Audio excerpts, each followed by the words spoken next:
Learning target 2.13. I can represent covalent bonds using Lewis structures. So covalent bonds are bonds in which electrons are shared. The way we show that they're sharing is not with a heart, but with things like Lewis structures. So you draw the little dots around the draw the little dots that represent the electrons around your element. Okay, so Lewis diagrams are actually really great, but what they're even better for is figuring out how electrons are shared between atoms in a compound, right?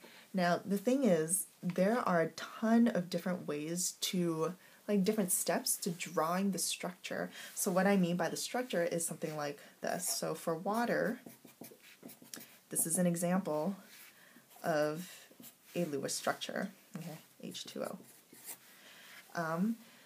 The issue is, I do not know how your teacher taught you to draw Lewis structures, so I'm not going to reinvent the wheel and go over the steps on what the best way to do that is. What I am going to do in this quick little video is to show you how to check to see if you have the right structure. So I'm going to be honest, it's going to be a lot of trial and error if you have to draw it. All right, you just have to practice. Sometimes that's how it's got to be. Right, but I will tell you how to check for the right structure, right? And I'm not talking about resonance structures. If you're interested in that, you can go ahead and ask your teacher about that. Okay, so there's really two main things that you have to check in order to see if your structure is correct or the structure that you're looking at is correct, right? The first one is count up total valence electrons that the compound should have.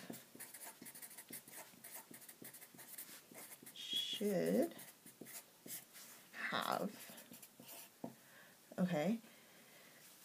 This is going to, let's actually use H2O as our example. So H2O, how do I count up the total number of valence electrons that it should have? Well, so there's two hydrogens, and each hydrogen has one valence electron. So 2 hydrogens, total of 2 electrons there.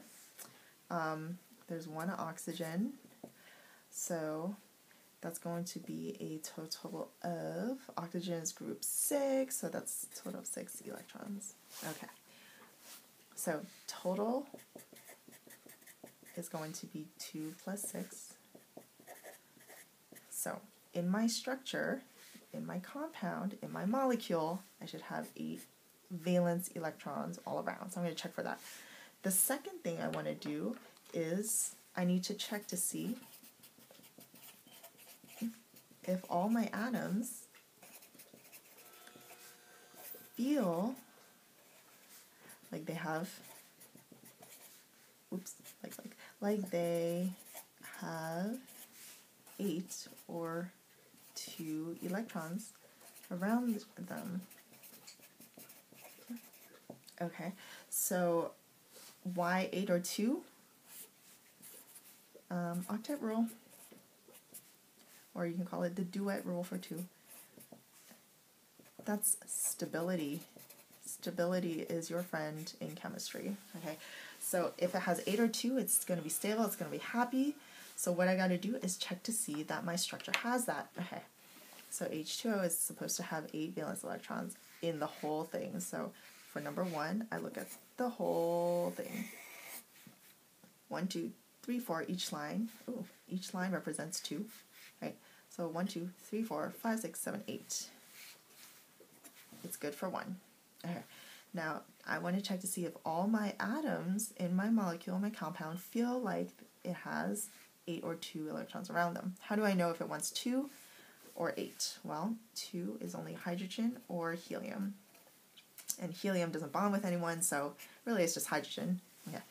So hydrogen needs to feel like it has 2 electrons around it. So here's my hydrogen, and oh look, it's sharing this, so hydrogen feels like it has 2 around it. This hydrogen also feels like it has 2 around it. Oxygen should feel like it has 8 around it. So does oxygen feel like it has 8? yes, it feels like it has 2 here, 2 here, 2 here, and 2 here, a total of 8. So, is everyone happy? Yep. Everyone's happy. If that's the case, then you can more or less, at least for the CST, say that you have the correct Lewis structure.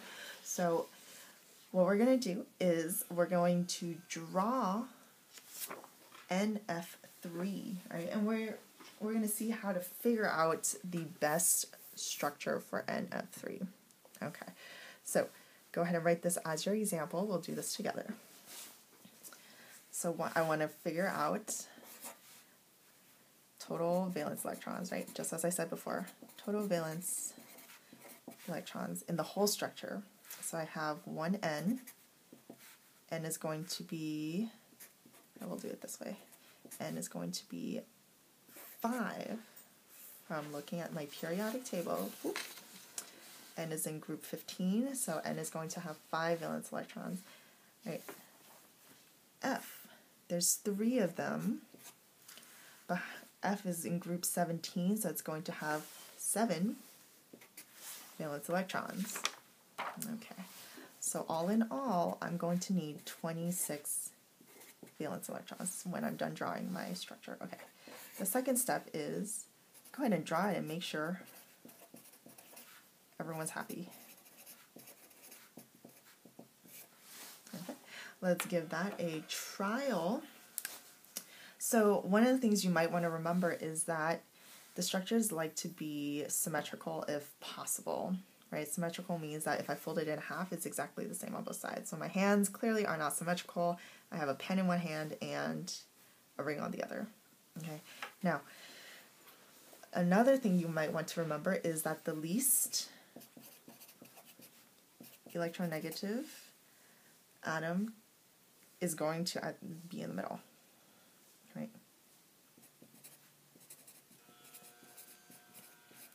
More or less.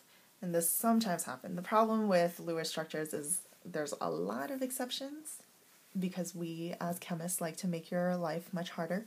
So if you're looking at something that says NF3, you want it to be symmetrical, you want it to be kind of even on both sides or all sides. So, and then you want the least electronegative one in the middle. Fluorine is more electronegative, is the most electronegative, so it's going to be on the outside. So my guess, right, remember trial and error, my guess is it's going to look something like this. 1N, 3 Fs. Okay, I'm just going to draw the lines to connect them for the time being, right, just as a way to start. Now, I want to make sure everyone is happy. How do I make sure everyone's happy? Everyone's happy when it has 8 or 2. So fluorine feels like it has 2 right now from this line. It's sharing those. So 1, 2, 3, 4, 5, 6. 1, 2, 3, 4, 5, 6. 1, 2, 3, 4, 5, 6. And nitrogen also needs 2 more to feel happy, right? Because now F feels like it has 8. This F feels like it has 8. This F feels like it has 8. And this N also feels like it has 8. Okay. As a quick check, let me just make sure, right, this is good, that the total number is 26. So I count up all of the electrons I see. 2, 4, 6, 8, 10, 12, 14, 16, 18, 20, 22, 24, 26. 26 total electrons. That's good to go. So this is probably the structure of NF3 that we need. So I'm just going to redraw that without all the craziness that you see. Do not forget to put these lone electrons, these are called lone pairs because they're lonely. Don't forget to make sure that you have those electrons in there. Sometimes you might end up getting tricked when they're not in there.